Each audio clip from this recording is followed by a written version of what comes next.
আজকের যে নারী সমাজ, গণ অভ্যুত্থান পরবর্তী নারী সমাজ, সেটা ভিন্ন নারী সমাজ, নতুন বাংলাদেশ গড়ার নারী সমাজ। এদের মাধ্যমেই এই নতুন বাংলাদেশের যাত্রা শুরু। তারা শুধু নারীদের নয়, সবাইকে উজ্জীবিত করবে। সেই জন্য তাদেরকে উঁচু করে ধরে রাখা আমাদের জন্য এত দরকার। বেগম রোকেয়ার মতো যেন না হয়, সুন্দর লিখে গেছেন, আমরা পড়েছি, ভালো লেগেছে, কিস্সা খতম। ঝাঁকুনি দিতে হবে। এটা কোথাও এক জায়গা থেকে আসবে না, প্রত্যেকের জায়গায় জায়গায়। কাজে সেই উত্তেজনা, সেই চেতনা নিয়ে আমাদের নতুন বাংলাদেশ গড়ে উঠুক। তাদেরকে সামনে রেখে তারা যে পথ আমাদেরকে দেখালো, দুনিয়ার সামনে উঁচিয়ে ধরল, সেই পথ আমরা দ্রুত যেন নিয়ে যাই।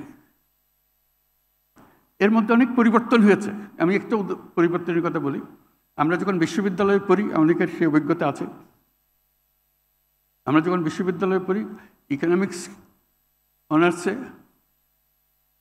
অনেক ছেলে ছিল, 4 জন মেয়ে ছিল।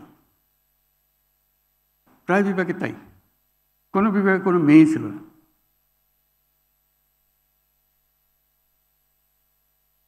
আজকে যে কোনো শিক্ষায়তনে যাও, মেয়ে উপচে পড়ছে। এদিন ঢাকা বিশ্ববিদ্যালয়ের খবর নিলাম, এখন অর্ধেক অর্ধেক অর্ধেক ছিল, অর্ধেক মেয়ে। আমি শুধু জিজ্ঞেস করলাম, মেয়েদের হল কয়টা? বলে 5টা। আর ছেলেদের 13টা। বললাম যে এটা কোন বিচার হলো? মেয়েদের তো সবসময় সবার প্রথমে দরকার থাকার জায়গা। ছেলেরা তো যেখানে সেখানে সময় কাটাতে পারে, মেয়েরা তো পারছে না, পারবে না। ওই হলো অবস্থা, আমাদের চিন্তার অবস্থা। কাজেও আমাদেরকে স্পেস ছেড়ে দিতে হবে। মেয়েরা এসছে, তারা যার জায়গায় দখল করবে, নেতৃত্ব দেবে, সেটা অলরেডি গণ অভ্যুত্থানে দেখিয়েছে। আজকে আমাদের সামনে যারা বসে আছে, তারা আমাদেরকে বের করে আনবে। বেগম রোকেয়া যে ডাক দিয়েছিল, সেই ডাক 100 বছর পরে হলেও এখানে যেন শোনা যায়,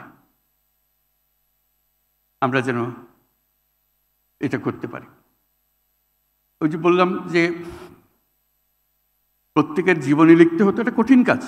এক মহিলা যার লিখতেও পারে না, পড়তেও পারে না, নিজের নামও জানে না, তার জীবনী লেখা, তাকে স্মরণ করিয়ে ঘন্টার পর ঘন্টা তার সঙ্গে কাটাতে হয়, দিনের পর দিন তাকে কাটাতে হয়। কারণ আমরা নির্দিষ্ট করে এই সমস্ত তথ্য তোমাকে জোগাড় করতে হবে, তাকে বহুজনের সঙ্গে আলাপ করে শিখতে পারবে। তো যেহেতু আমাদের সংখ্যা বাড়ছে, মেয়ের সংখ্যা বাড়ছে, হাজারে হাজারে হচ্ছে, আমাদের আত্মজীবনী সংখ্যা বাড়ছে। মানে এগুলো এত পিয়ার্সিং জীবনী, শুনলে মনে হয় সমাজকে চিনতে হলে তো এদের কাহিনী বুঝতে হবে, এদের পুরো জীবনী শুনতে হবে। আমি বললাম এক কাজ করে এখান থেকে বাছাই করে কয়টা নাও, একটা বই করে দেয়, অন্যরা পড়ার সুযোগ পায়। কিন্তু আমরা পড়ছি শুধু, আমাদের স্তূপ হয়ে যাচ্ছে। তো সেটা করলাম। বইয়ের নাম দিলাম বেলতৈল গ্রামের জরিমান। কেউ হয়তো পড়ে থাকবে, না পড়ে থাকলে জোগাড় করে নিও। বহু বছর আগের মেয়েরা, গ্রামের মেয়েরা কীভাবে তাদের জীবন কাটিয়েছে তার কাহিনী। এটা তার কোনো কারুকার্য নাই, শুধু সে যা বলেছে সেটাকে লিপিবদ্ধ করা। পরে অনেকে বললো তো ইংরেজিতে ট্রান্সলেট করা দরকার, পরে ট্রান্সলেশনে হলো। আর এই বই, ওই কাহিনীগুলো যারা লিখেছিল, যারা গ্রামীণ ব্যাংকে যোগদান করেছিল,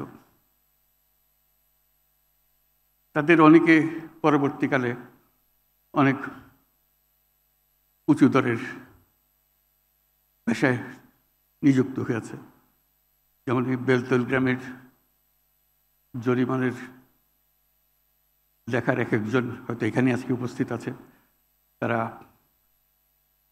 সরকারের অতি উচ্চ পদে আসীন করে আছে এরকম।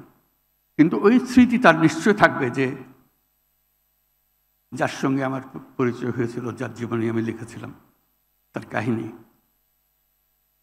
এটা একটা বড় জ্ঞান লাভ যে করা।